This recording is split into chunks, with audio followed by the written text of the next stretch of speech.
Okay, here we are, beautiful Vista, Valencia Country Club. And we're going to, Jacob's gonna get a lesson today from the legendary Gregg the Hat McHatton. So this should be really super interesting here.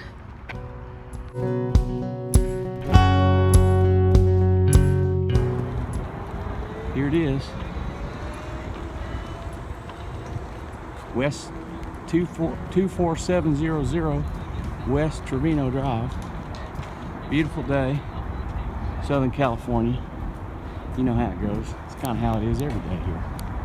So we're going to be meeting with Gregg Mchatton, and Jacob's going to be getting some new thoughts. It's going to be fun.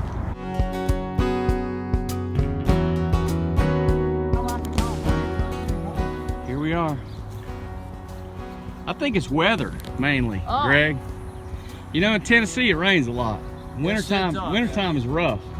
Yeah, we by comparison we had rain this year more than ever before, but it'd be like short weather for you guys. Yeah.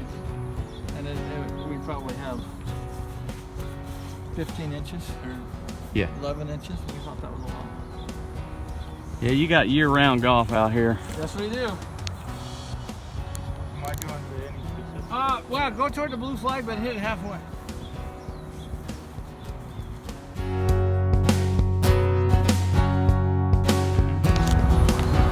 Now, so for example, now you played some baseball, right? Yeah. How tight do you hold the ball? If you held the ball as tight as you hold the puck, you'd be going, oh, sorry. Boom! Over there, hits you. I know I figure out when to let go. You hold it like this. Barely, right? And just barely.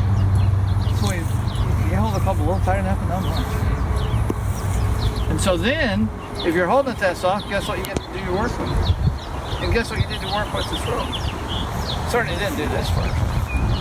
You certainly didn't do that first or this first. That's right.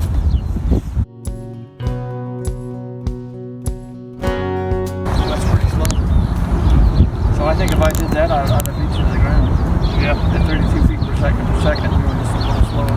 So let gravity work. Wrists are free to go. That's better. That's better. That's the best. That's crazy. So that's crazy soft, isn't it? Yeah.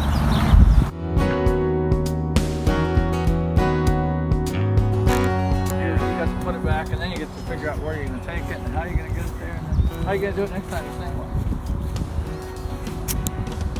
All right. So then we're going to hit it like.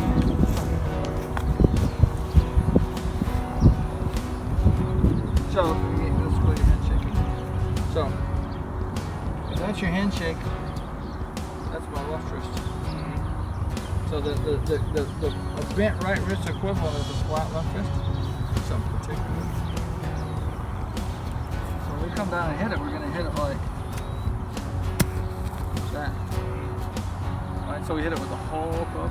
So in baseball, one of the things you did so well is, so I don't know if you're going to throw it, you're pitching, I don't know if you're going to throw it on the outside part of the plate or the inside part of the plate. So it's incumbent on me to take the whole bat to cover the plate. Everybody's so good at that. Nobody's throwing the tip of the barrel at it.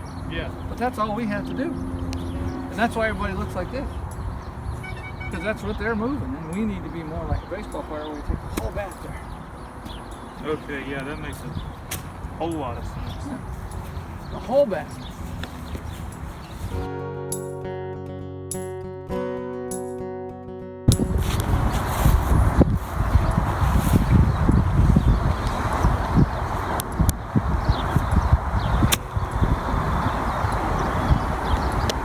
Well, that's pretty darn good. Well, I'd sure like to see it like this, though.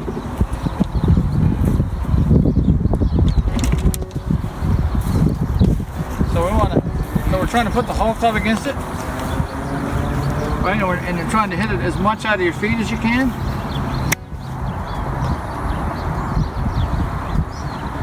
So then when I hit it with the whole club, right?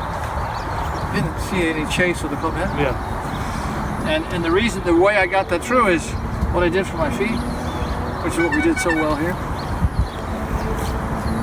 Right. It's so easy to get the club through without getting through, and I want you to get through because of your feet.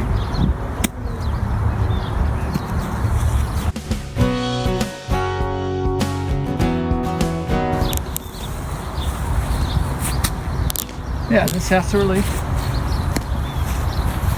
So if you're gonna toss the ball, do this. Take this ball, and I want you to hit that ball right there on the head, underhanded. So like this.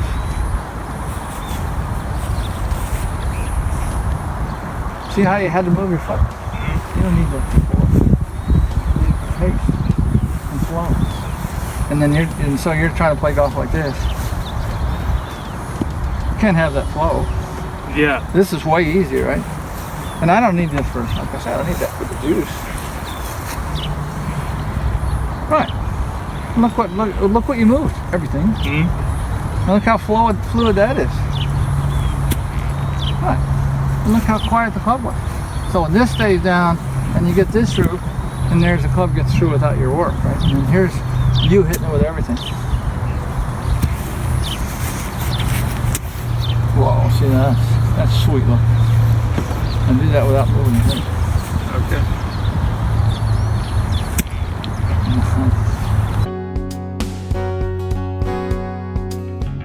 Worst is worst.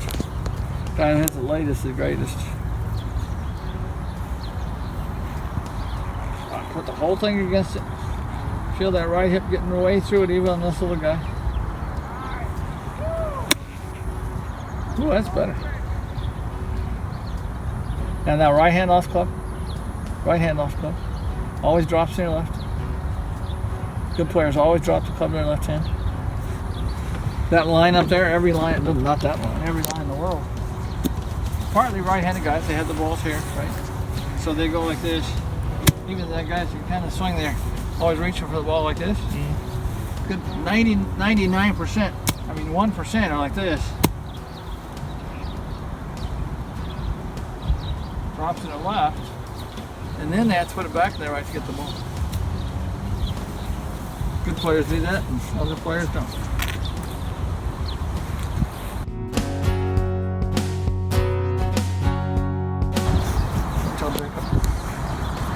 So, get ready to hit that. My geometry is not quite like it should be for this shot, but. Oh, don't help me. Don't push. All right. I do all the work. I mean, you can get that through though.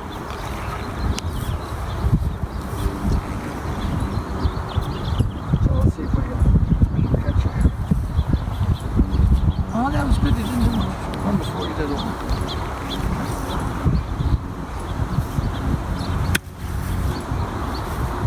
No different feel? I mean, that's more the whole club for sure, right? Yeah. Now then, that I ended up chasing, and it wasn't. I'm your hips in that scenario. So do it again. So in that scenario, this is what get your arms through. See, that feels smoother, stronger, and longer. The other one's kind of jerk. Yeah. You didn't keep up with me, but I wouldn't expect you to be able to yet. Well, that's really good. What'd you do to have to hit with the ball? Where'd the ball? Nothing. Just hold on.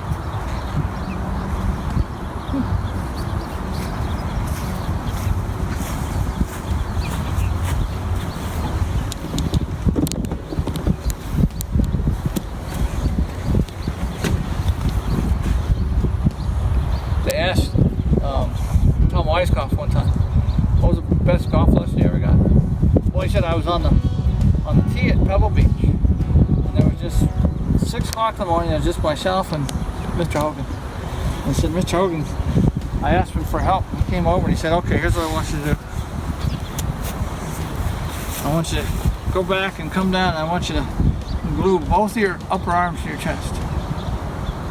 And then from right here, the only thing that gets you through is turn your hip and chest. And do nothing with your hands and arms. And that's all you have to do. Okay. And another thing I've I don't know if it isn't necessarily a thing, but I always end up shifting around. So my strike will go from toe to center to heel, and I'll get steep and over the top, and it kind of shifts around. Is there any way? Well, that's what we're working on. The reason, so let's go back. So what we're doing now is we're tying your arms into your guts, and your guts are much more likely to replicate than your arms. And when arms do it, they have a wide variance of what they could do. They can go inside, they can go outside, they can go straight back, they can do up, they can go in, and it's hard to replicate. But when they come out of your feet, so did you ever have to worry about where your hand was at the top of a throw?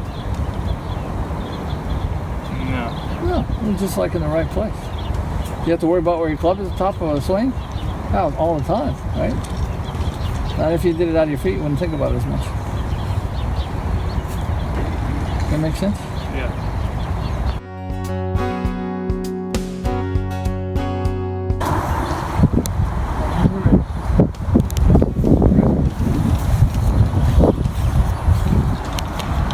Well, you did it sort of, but I shouldn't stop. I stopped?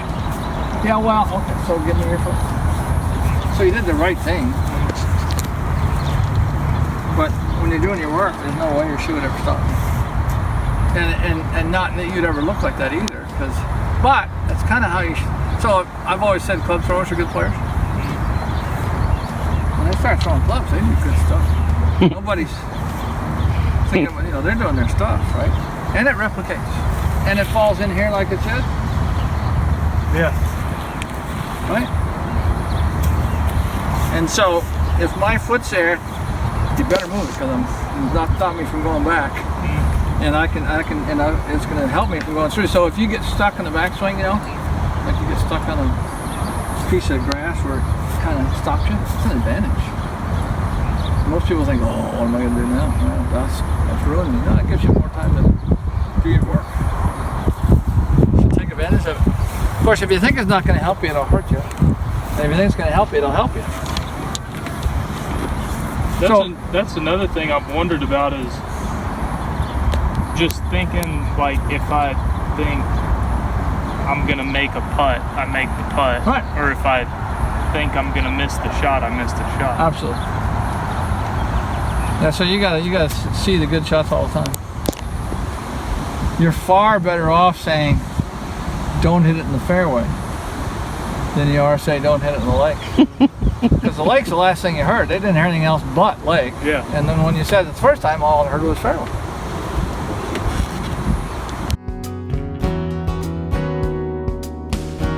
Long finger. Okay, now go to input. You can work hard. So now here's what I'll let you do. I'll let you stand here in front of me. Put both hands against my arm.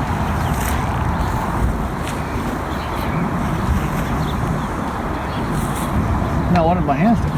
They did. So they look like they moved. I don't know. Like the last time you ran out of gas. You probably never did that. so when you do that, here's how you don't straighten your arms. You certainly don't use your hands. You get your arms bent against the car, and then you use your feet. That's how you get the impact. And what you did was like, okay, you knew your hips were supposed to be open, knew your hands were supposed to be forward, and they kind of did it at the same time, but they weren't related. That makes sense? That's why, and that's why you got stuck. I could stop you with a finger because your hips went, okay, now you've lost your real work. Now you're trying to get my arms over there, and I don't have much to get them there. All you have is your pecs. So if I put my hand there again, you go like this, there's no way I can stop you with one finger. Yeah. See, that's totally different. Totally. So then you get to hit it with boom, what we started with.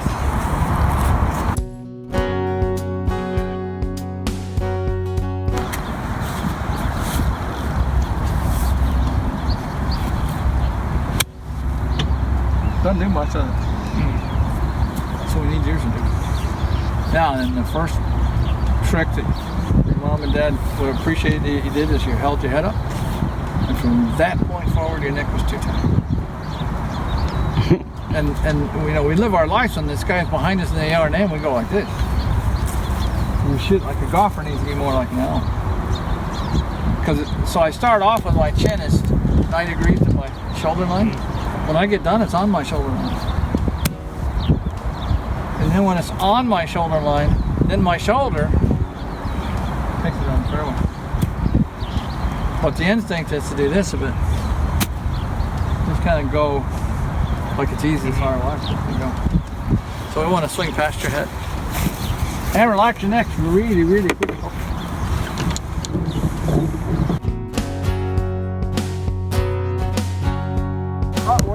We're standing to the side of the ball, right? And the thing that people forget is that they were nice enough to build the club so it's right behind the ball when I stand here. Now if we had to start with the club here and then make a swing where the club had to go get the ball, that'd be very complex, right? But they were nice enough to start the club right there. Now when you come in here, especially when you're up here, you go, well, people are saying, good night, I've got that club 4 feet inside the ball, and I'm not so trustworthy that I'm going to hit it every time, so I think I better go get it. And what the elite player does is they make this swing that's going, oh, and if you took that first player, so here's what I want you to do, I want to make the swing that goes like this. He says, you got to be kidding, I'm never going to get out there. I'm never going to get out there, never going to get out there. Why not, right? That's what it does. It's on that angle. So you come in here like this and it doesn't feel like you have to get out to the ball, you don't, you have to just let it go. Plus this, right? Consider how much this club tries to get out there. Try to get out there.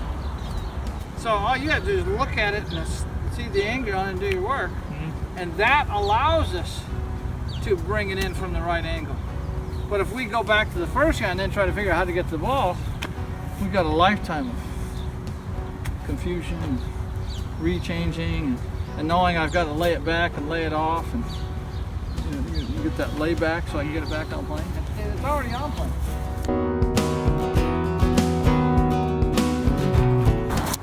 That's where it's going to stay. I can barely change that, right?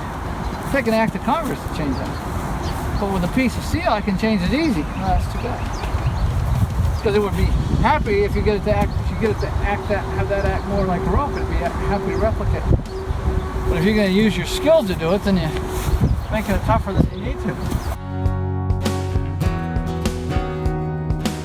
And then you could use more for it. But from a geometric point of view as well as taking full advantage of physics, then if your right heel comes off the ground and slightly inwards, your geometry can better and your physics can be maximized.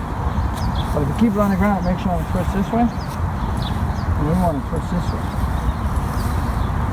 So look at this guy. Let's see if I can find him.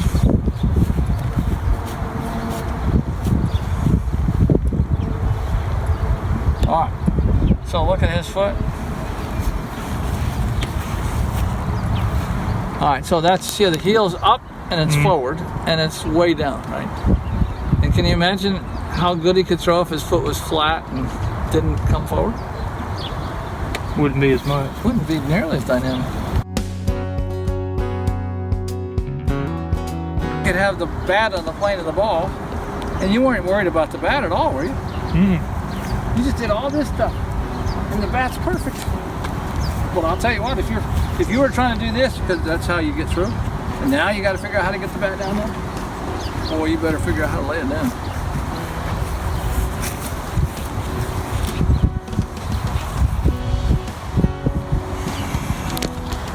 Matt Wolf sure can hit it good though, can he?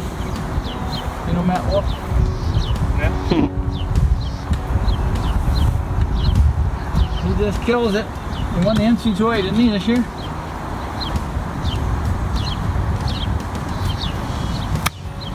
Oh!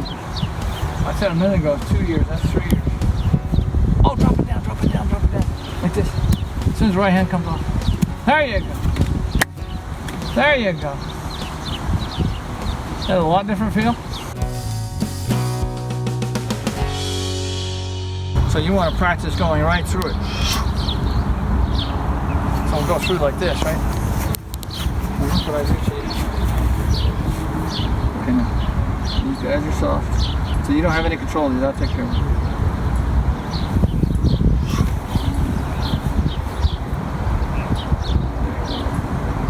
Now the whole thing is, well, what do we do where the ball was? I don't know. There wasn't much concern for what was going on there. It's just so true. So everything we do with your pivot is trying to get that down.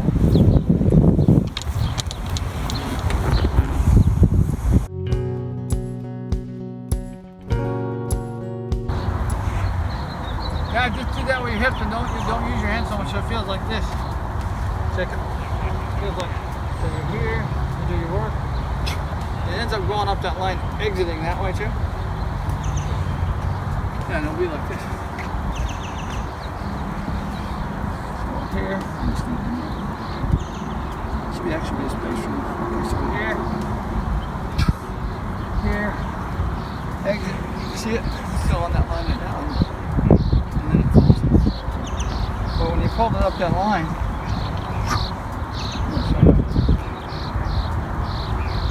see it? Nice. That's not very hand driven, is it? Pretty gut driven. Alright. Alright, let's go back. So there's every park, and every park's either the short is down the line and either line, and it's left to right. So my plan was I'm going to swing as fast as I can to hit it, bunt it in the direction I want to have it go, and then finish as fast as I can so I hit it out of the park. It ends up just being a bunt. Right? As soon as I do anything to direct it, same thing with the golf swing. Anything to direct it, you lost all your orbit. And then the neat thing is, when you have your orbit, you can't repeat that straight line as much as we would love to.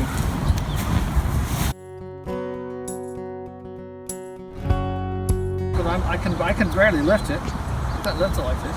But I make one circle, and by the time I get to you, it's in line, squared up, right? Just lined up. Now if I help it, so look what happens if I help it. Man, that was crazy close when I got there. Square, so that's why you ever notice how the best shot you ever hit, you wonder why in the world it went so far and it felt so easy, and just couldn't be straighter because you just didn't interfere. And the worst experience from that is, well, if I could hit it that far swinging that easy, can you imagine where I could hit it if I was just trying along and then that blows it up.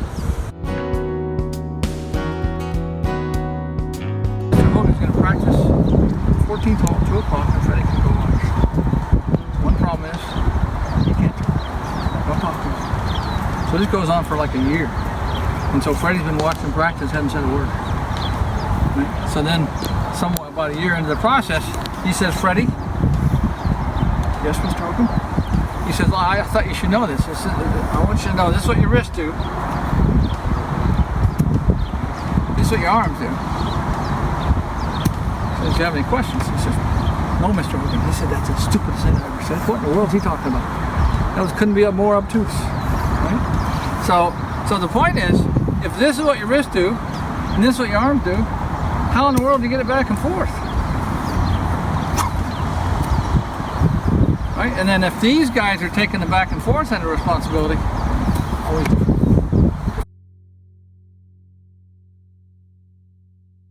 so he's holding it back and holding it off. And I was always thinking, man, that thing is he's not holding anything, that's a runaway train. So where do you suppose this is what is this gonna do to us?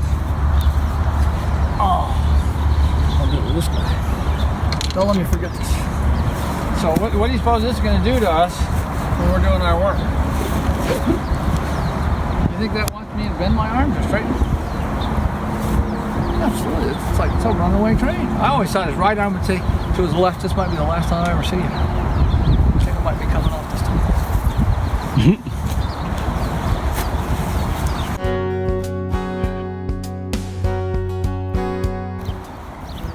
And then to do that, you can get into your get into your quads and your hamstrings and use those guys. They're pretty powerful guys.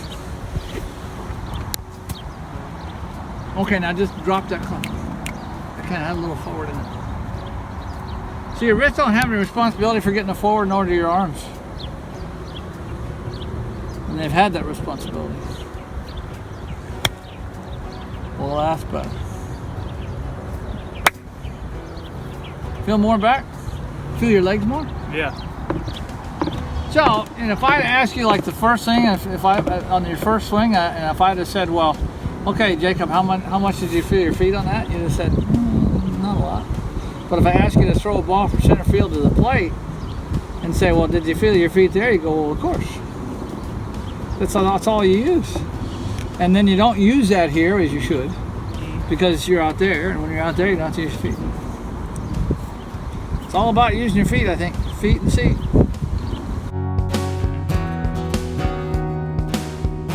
Like it at the inside part of the ball. And then, so this is my target right here. That's my target. So I hit slightly inside the corner, right? And then, when I let go of it and it's straight, now this looks left, right? But it's not. I mean, because the center now became where it's coming off the face, so now it's going toward the hole. So if you get it straight, sometimes it's actually too far left. And so Hogan would say it should be slightly open when you hit it. It's closing in the process while the club's on the face, and it needs to be square at the point of separation, and then it's closed after. And then, in a period of time when I was doing some talks, and a bunch of scientists were at these events, they would say, Gregg, it happened so fast, that doesn't happen. So then I talked to a rocket scientist, and I said that they always, this is what Homer said, this is what the current scientists are saying. So he says, give me a second. He says, oh no, Homer was right. There's all kinds of balls on the club face, 3/4 of an inch. All right.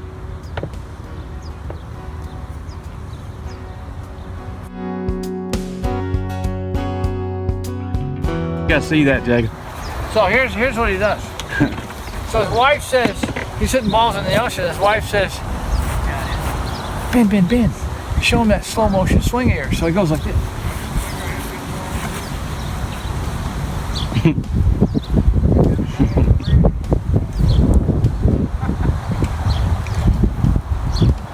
And then he goes back like this. And I'm thinking, he never had video.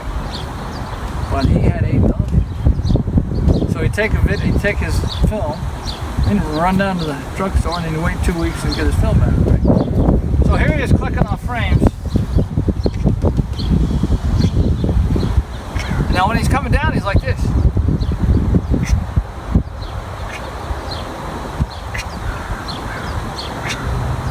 He's like this. That's how open he thinks it should be, so he doesn't hook it. And then from here he goes, and then he goes.